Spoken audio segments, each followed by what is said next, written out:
మీకుండే ఎటువంటి గ్రహ బాధలైనా గృహ బాధలైనా శాశ్వత పరిష్కారం కోసం సంప్రదించండి శ్రీనివాస జ్యోతిషాలయ. సార్ నమస్కారం సార్. నమస్తే అండి. సార్ విజయ్ దళపతి గారి సభలో తొక్కిసలాట జరిగి 41 మంది చనిపోయిన తర్వాత ఆయన పైన తీవ్రమైన విమర్శలు రావడం మనం చూస్తున్నాం. అటు పొలిటికల్ గా విమర్శలు వచ్చాయి, సో సినిమా ఇండస్ట్రీ నుంచి కూడా విమర్శలు వచ్చాయి. అయితే ఇప్పుడు ఈ టైంలో అతను హక్కున చేర్చుకుంది బీజేపీ అతనికి మద్దతు తెలిపింది. అన్నామలై ఆయన మాట్లాడుతూ ఇక్కడ విజయ్ తప్పేం లేదు, ఇక్కడ ప్రభుత్వ వైఫల్యమే కనిపిస్తుంది అంటూ మాట్లాడడం జరిగింది. అయితే ఇప్పుడు దీనిపైన ఒక చర్చ జరుగుతుంది. అంటే బీజేపీ అటు విజయ్ని చేర్చుకునే ప్రయత్నం ఏమన్నా చేస్తుందా, విజయ్ని తమలో కలుపుకొని పొత్తుతో ఎన్నికల్లో పార్టిసిపేట్ చేసే ఒక భాగంగానే ఈ విధంగా వ్యవహరిస్తుందా అన్న డౌట్స్ అయితే వస్తున్నాయి సార్. మరి బీజేపీ అతనికి మద్దతు తెలపడం గల కారణం ఏంటి, మీరు ఎలా చూస్తారు సార్? అంటే బీజేపీ అన్నామలై చాలా క్లియర్ గానే డిఎంకే ప్రభుత్వ వైఫల్యంగా ఎస్టాబ్లిష్ చేసే ప్రయత్నం చేస్తున్నాడు.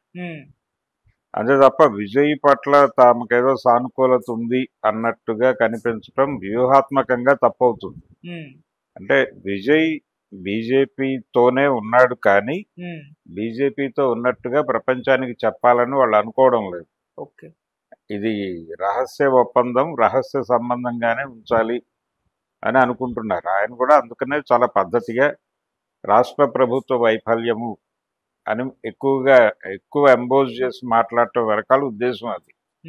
తమ వైఫల్యాన్ని తమ వైఫల్యాన్ని కప్పిపెట్టుకోవడానికి విజయ్ మీద దాడి చేస్తున్నారు. ఈ విజయ్ని అరెస్ట్ చేయాలనేటువంటి ధర్నా కార్యక్రమం చేసింది కూడా డిఎంకేకి సంబంధించిన వ్యక్తులే అనేది కూడా ఎస్టాబ్లిష్ చేసి మాట్లాడే ప్రయత్నం చేస్తున్నారు అందరూ. అంటే ఏడీఎంకేలో చీలిన ముక్కల నుంచి కూడా ఇలాంటి అభిప్రాయాలు పంపు చేస్తున్నారు వ్యూహాత్మకంగా. అంటే డిఎంకే గవర్నమెంట్ని దెబ్బ కొట్టడం అనేది మేజర్ ప్రోగ్రామ్. అక్కడ తమిళనాడులో డిఎంకేని దెబ్బ కొట్టాలి. ఏడీఎంకే ఆల్రెడీ అయిపోయింది, మిగిలింది డిఎంకేని కూడా కొట్టేస్తే ఏదో ఒక లోకల్ పార్టీని తన కంట్రోల్లో పెట్టుకుని, అది కూడా ఇప్పుడు ఆంధ్రప్రదేశ్ని ఎలాగైతే కంట్రోల్లో పెట్టుకున్నారో అలాగే అది కూడా కంట్రోల్లో పెట్టుకోవడం కోసం వాళ్ళు స్ట్రైట్గా ఎంట్రీ ఇచ్చి అక్కడ ఏదో పోటీ చేసి గెలవాలని అనుకోవడం లేదు. ద్రవిడ సెంటిమెంట్ని డిస్టర్బ్ చేయాలని అనుకోవట్లేదు, చేయగలవనే కాన్ఫిడెన్స్ కూడా వాళ్ళకి లేదు. అందుకని ఒక ద్రవిడ పార్టీని తమ కంట్రోల్లో పెట్టుకుని ఒక ద్రవిడ పార్టీ అంటే తనకి వ్యతిరేకంగా ఉన్న ద్రవిడ పార్టీని కొట్టేసే ఇంకొక ద్రవిడ పార్టీకి తన మద్దతు ఇవ్వాలనే పద్ధతిలో వ్యవహరిస్తున్నారు. అలాగని ఎన్నికల్లో కలిసి పోటీ చేయాలనో అలా అనుకోవట్లేదు. ముందు తమని వ్యతిరేకించే ద్రవిడ పార్టీని కొట్టేయటం ప్రధానమైనటువంటి ఫస్ట్ ఆపరేషన్. మొదటి ఆపరేషన్ అది అయిపోయిన తర్వాత రెండో ఆపరేషన్. ఆ ప్రోగ్రాంలో భాగంగానే వాళ్ళు విజయ్ని దింపారు రంగంలోకి. విజయ్ డిఎంకేకి బీజేపీకి ఒక రహస్య సంబంధం ఉంది అని మాట్లాడాడు ఈ మధ్య.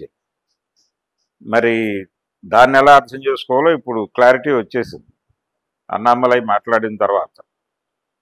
ఇది వ్యూహాత్మకమైనటువంటి కార్యక్రమం విజయ్ని రంగంలోకి దింపటం. ఇప్పుడు నెమ్మదిగా అన్నామలై ప్రకటనతో ఈ సందేహం జనాల్లోకి వెళ్ళింది, ఈ డౌట్.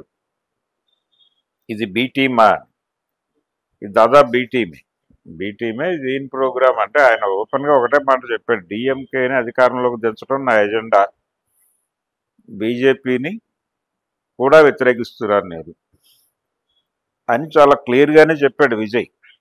ఆయన ఏమీ మొహమాట పడలేదు. మొహమాట పడకుండా చెప్పమని వాళ్ళు చెప్పారు. వాళ్ళు పంపించిన స్క్రిప్ట్ ప్రకారమే నటించాడు. విజయ్ని డైరెక్ట్ చేస్తోంది ఢిల్లీ దర్శకుడే. ఆయన డైరెక్షన్లోనే ఈయన నటిస్తున్నాడు విజయవంతంగా. అందుకనే ఈ ఓవర్ యాక్షన్ అంతా నడుస్తోంది. చాలా నింపాదిగా ఉన్నాడు ఆయన, చూస్తున్నాడు ఏం జరుగుతుంది అనేది. అదొక తరహా పవన్ కళ్యాణ్ లాగా తయారవుతున్నాడు ఆయన విజయ్. కాకపోతే ఏపీలో వచ్చేసరికి చంద్రబాబు నాయుడు అనేటువంటి ఒక నాయకుడు ఉండటం వలన టీడీపీని పూర్తిగా కంట్రోల్లో తీసుకోలేని కండిషన్. అందుకని పవన్ కళ్యాణ్ అలా ఉంచారు, కానీ లేకపోతే ఇంకొంచెం ముందుకు నడిపే పరిస్థితి ఉంది. రేపు వచ్చే ఎన్నికల టైంకి ఏమన్నా మూవ్ చేస్తారేమో చూడాలి. అక్కడ విజయ్ అయితే డిఎంకే మీద ప్రయోగించినటువంటి ఆయుధమే. డిఎంకేని నాశనం చేయటం కోసం బీజేపీ చేతుల్లో ఆయుధంగా ఉన్నాడు ఆయన. వాళ్ళు కలిసి పోటీ చేయరు, విడివిడిగానే పోటీ చేస్తారు. ఈయన బీజేపీ మీద ఈరోజు ప్రకటన ఇచ్చినటువంటి అన్నామలై మీద కూడా సీరియస్ క్రిటిసిజం పెడతాడు.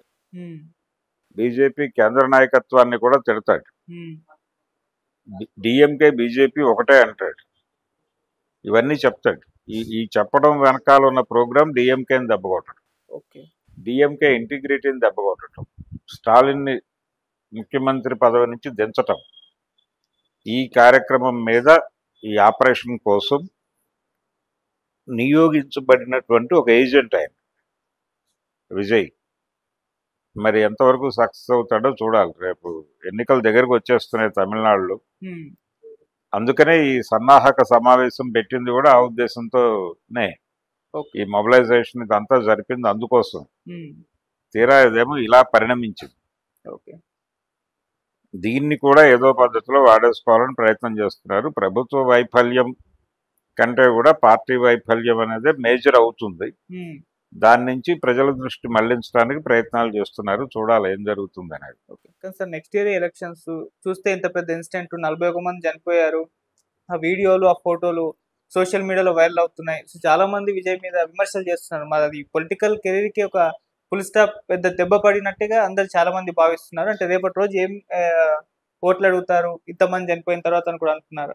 నిజానికి ఆయన చేసిన పెద్ద మిస్టేక్ ఏంటంటే అక్కడ నిలబడకపోవడం.